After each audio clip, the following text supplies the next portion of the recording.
Let's move on to the Cincinnati Bengals. The other Ohio team. Last year, they had the first-round pick and ruined him. They went 4-11, and in the first few games, Joe Burrow looked like a superstar, somewhat. I mean, I'm being dramatic, but Joe Burrow was good. He threw like 60 passes a game. He wasn't super efficient, but yeah. Yeah, he wasn't super efficient. A lot of garbage touchdowns. Exactly. And then he got hurt, and he just destroyed his knee. Yeah. Now, their projected win is 6.5. Give me the under. Under? Yeah. So I have them going 5-12. So I'm like right there, but I still got the under. I think this team would be better, but I don't think Joe Burrow is over his injury. I've seen training camp reports that he's kind of like he's getting a little. He's not scared, but he's hesitating more. He's just not there yet. Exactly. And then the defense might be one of the worst defensive defensive cores in the NFL right now. Yeah. So let's talk about the defense, if there is anybody you really want to talk about. They had William Jackson. They let him go. They had Mackenzie Alexander. Let him go. Geno Atkins, Carl Lawson. They let all those guys go. The bright spot on the defense is definitely Jesse Bates. One of the best free safeties in the entire league. Yeah. Very, very underrated, but very good. I would say, well, I don't know if that take might be a little too hot. He is on a similar level to his division rival, Minkah Fitzpatrick. They are marginally different in terms of skill set. I'll leave it at that. But outside of him, you have a couple of solid guys and a lot of nobodies.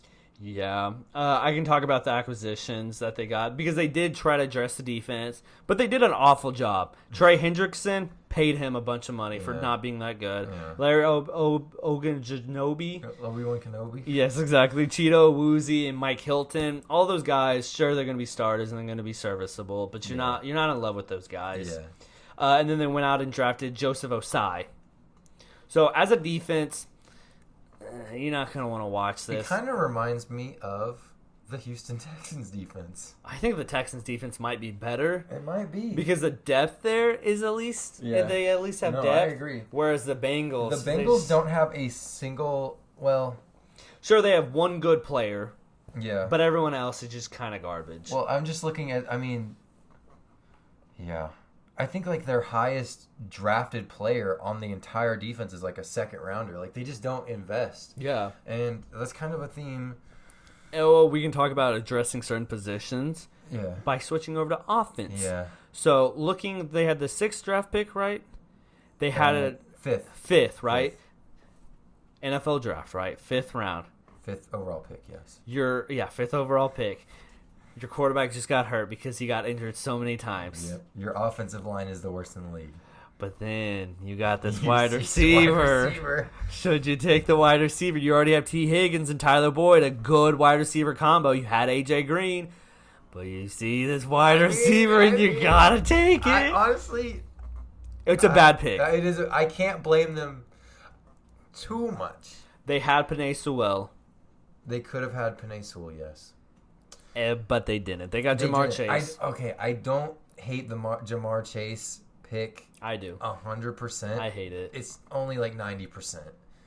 Because he looks, in college at least, he was so good. Yeah. And there's a chance in it doesn't take long for him to be like a top 10 receiver. Like it might take like 2 years or less. But like, I just can't, the process is not good. You know? Mm-hmm. Like you can't take Joe Burrow and then spend the first 2 years of his life in Cincinnati behind the worst offensive line in the league. I don't even think I don't think it's close. I don't think there's another team where you can't say with any confidence that one of these guys. Well, no, okay, Jonah Williams should be a starter. Should be. That's it. The rest of these guys, should they even be? They're backup level players. Let's talk about Jonah Williams. He should be good, but he could be a bust. No, yeah, I'm not. That's what I'm saying. Or I agree with you. Yeah, he's like on that edge of he could be good, but he might be a bust. Yeah, he still has a lot to prove, but he's far and away their best offensive lineman. Yeah. So, Yeah, it's going to take. I mean, we've seen teams be horrible on the offensive line and turn it around.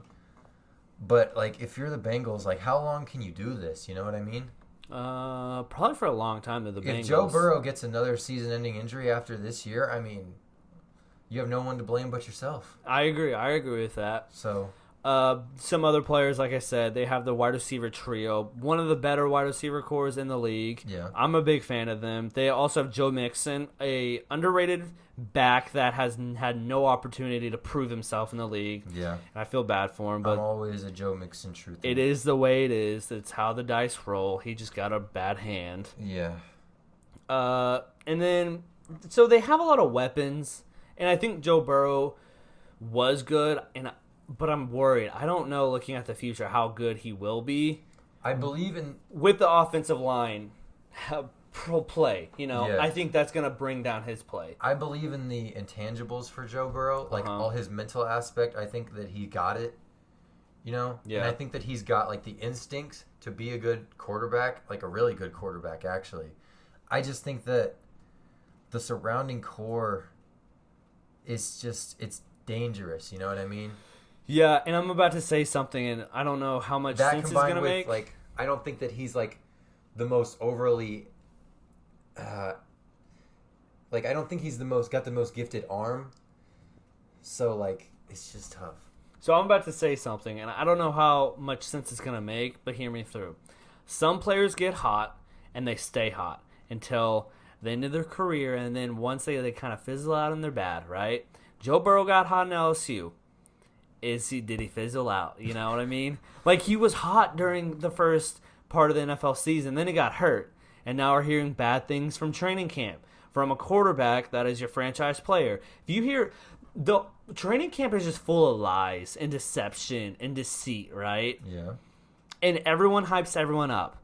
But even like the little smallest tidbit of bad news, you're like, how did this come out? Because if you're doing bad in training camp, then it's got to be really bad. That's what I'm saying. It doesn't mean it's the end of the world, but it's not a good I think sign. with training camp, you magnify 10 times 10 with everything.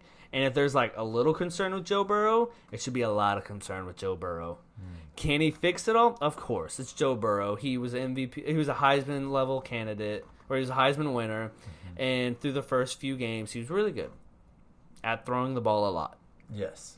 Yes. He has a durability in the shoulder, but not in the knee. Nope. You know what I mean? Nope. He finally learned how to slide about week 6, and it was already too late. It was too late. The knee gave out. So rough for the Bengals this year. I have them going 5-12, and I think it's going to be a rough season. And I think it's going to be better in the first half because they're going to be throwing a lot and they're going to be winning games, and then it's going to hit them.